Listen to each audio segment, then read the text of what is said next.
நீங்களும் ஒரு 6 வருஷமாக நம்மளாம் பழக்கம், 6 வருஷமாக ஆங்கராக ட்ரை பண்ணுறீங்க. அது ஆங்கர் சான்ஸ் கிடைச்சதுக்கு அப்புறமா ட்ரை பண்ணுறீங்க பார்த்தீங்களா, அதுதான் உங்கள்கிட்ட பிடிச்சது. ஸோ சூப்பர்ங்க. மாக்காப் அண்ணா வந்து அந்த அளவுக்கு கிளவராக யோசிப்பார். எப்பவுமே படத்துக்கு போனார், ஹீரோ செட் ஆகுதுன்னு சொல்லிட்டு கரெக்டாக திரும்பி வந்துட்டார் விஜய் டிவிக்கு. என்னைக்கு ஆங்கரிங் செட் ஆகுதுன்னு யோசிக்க போகிறாரோ தெரியல. அறந்தாங்கி நிஷாவை பற்றி என்ன நினைக்கிறீங்க? Simply waste. வேற யாராவது? கோபி அண்ணா இருக்காரு, ராமர் இருக்காரு. ராமர் இருந்தால் மட்டும் பார்த்தாது கொஞ்சம் ஹியூமர் இருக்குன்னு சொல்லுவேன். உங்களுக்காக சில இமேஜஸ் வச்சிருக்கோம். அந்த இமேஜஸை பார்த்து உங்களுக்கு என்ன கலாய்க்கணும்னு தோணுதோ நீங்க கலாய்க்கலாம். அப்படின்னா ஓ மை காட், அருமையா இருக்கு. டேய் அது ஏன் போட்டாலாம் இருக்குதுல? இல்லை, அதுவும் அந்த சென்ட்ரல் இமேஜ் வலுக்கட்டாயமா சேர்த்த மாதிரி இருக்கு. சரிங்க, ஃபர்ஸ்ட் டிடி அக்கா. டிடி அக்கா வந்து எப்படின்னா டைம் இருக்கா? ஏன்னா டிடி அக்காட்ட ஹாய் சொன்னாலே ½ அன் ஹவர் ஆகும். போனோன்னா ஹாய் சொல்ல மாட்டாங்க ஃபஸ்ட்டு. ஏய் தங்கம் பார்த்து எவ்வளோ நாளாகுதுடா, இவன் போன சீசனில் என்ன பண்ணான்னு தெரியுமா, அதெல்லாம் பார்த்து ஒரு ½ அன் ஹவர் கழிச்சு தான் ஹாயை சொல்லுவாங்க. அதனால் டைம் இருக்காதுன்னு நினைக்கிறேன். அதனால் டிடி அக்காவை அவாய்ட் பண்ணுங்க. அடுத்து ரெண்டாவதாக வந்து மாக்காப் அண்ணா வந்து அவர் வேறு லெவல். அவர் அந்தளவுக்கு கிளவராக யோசிப்பார். எப்போவுமே படத்துக்கு போனார், ஹீரோ செட் ஆகுதுன்னு சொல்லிட்டு கரெக்டாக திரும்பி வந்துட்டார் விஜய் டிவிக்கு. என்னைக்கு ஆங்கரிங் செட் ஆகுதுன்னு யோசிக்க போகிறாரோ தெரில. சரி, ஓகே.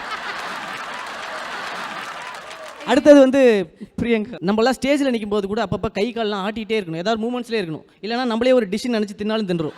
அதனால் அதுக்கிட்ட கொஞ்சம் கேர்ஃபுல்லாக இருக்கணும். அடுத்தது நான் இதுக்கு வந்து கடைசியாக வரேன், இந்த ப்ராப்பர்ட்டிக்கு கடைசியாக வரேன். கடைசியில் ரக்ஷன் அண்ணன் வந்து கலாய்க்கிற அளவுக்கு அவர் ஒன்றும் பண்ணல. இல்லை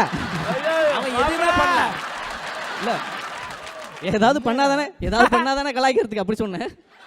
இல்லை, சீரியஸான என்னுடைய விஷஸ்னே. நீங்களும் ஒரு 6 வருஷமாக நம்மளாம் பழக்கம், 6 வருஷமாக ஆங்கராக ட்ரை பண்ணுறீங்க. அது ஆங்கர் சான்ஸ் கிடைச்சதுக்கு அப்புறமா ட்ரை பண்ணுறீங்க பார்த்தீங்களா, அதுதான் உங்கள்கிட்ட பிடிச்சது. ஸோ சூப்பர்ங்க.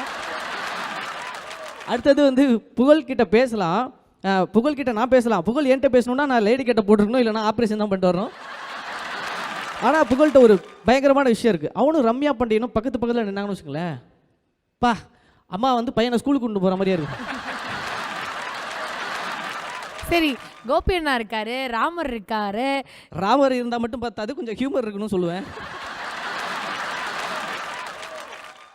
யாரு? அறந்தாங்கி நிஷாவை பற்றி என்ன நினைக்கிறீங்க? Simply waste. வேற யாராவது? இந்த இடத்துல நான் நிற்கிறதுக்கு காரணம் இன்னொரு ஆளும் இருக்காங்க. 2வது எபிசோட்லேயே நான் எலிமினேட்டுக்கு நின்றுட்டு இருந்தேன். பரவாயில்ல பெட்டராக பண்ணுறான்னு சொல்லி என்னை 3வது எபிசோடு கூப்பிட்டு போனதுனால தான் நான் இந்த எபிசோட் வந்தேன். அந்த வாயிலேருந்து ஒரு நல்ல வார்த்தை வந்திருக்குன்னா அன்னைக்கு மட்டும் தான். ரொம்ப தேங்க்யூ. இந்த சீசனுக்கு அப்புறம் அவளை எலிமினேட் பண்ணிட்டாங்க.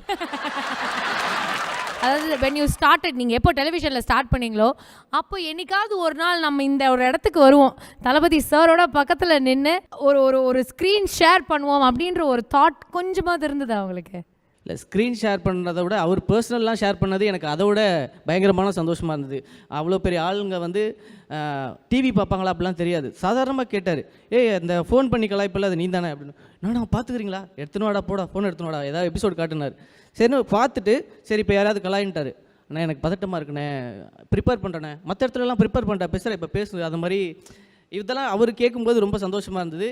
ஒரு சீனில் அவர் அழுகணும், நான் வந்து அவரை கலாய்க்கணும். கலாய்ச்சிட்டே இருந்தேன், கண்ணில் கிளிசரின் போட்டிருக்காரு, கொஞ்சம் கம்மியாடா, ரொம்ப கலாய்க்காதடா, எனக்கு சிரிப்பு வருதுடா அப்படின்றாரு. அந்த மாதிரிலாம் ஜாலியாலாம் பண்ணியிருந்தார். சொல்லிகிட்டே இருப்பேன், ஏதாச்சும் ஒரு கவுண்டர் தோணுச்சுன்னா சொல்லிகிட்டே இருப்பேன். வேறு லெவல் டானி, வேறு லெவல், அதை வந்து எனக்கு சொன்னார். ஸோ அந்த மாதிரி ஒரு பயங்கரமான காம்ப்ளிமெண்ட்ஸ் எனக்கு கிடைக்கும்.